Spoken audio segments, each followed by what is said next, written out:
Service discovery and tourism and hospitality management refers to how guests first learn about and experience a service, shaping their initial expectation.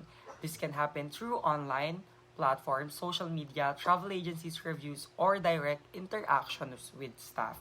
A positive service discovery process is essential because first impressions strongly influence customer satisfaction and loyalty. When guests easily first accurate information, receive prompt responses to inquiries, and experience smooth booking and welcoming procedures. They feel confident and valued. Effective service discovery helps tourism and hospitality business stand out in competitive market and encourages guests to choose their service over others. Service delivery and recovery focus on meeting guest expectation and responding effectively. When problem arise, service delivery involves providing high quality experiences through courteous staff, efficient operations, and consistent service standards. However, service failures such as delays, miscommunication, or unmet expectation can occur.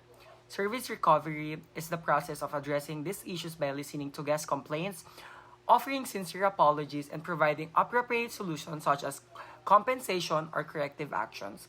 Strong service recovery not only resolves problem but can also rebuild trust and turn dissatisfied guests into your loyal customers, reinforcing the organization's reputation for care and professionalism.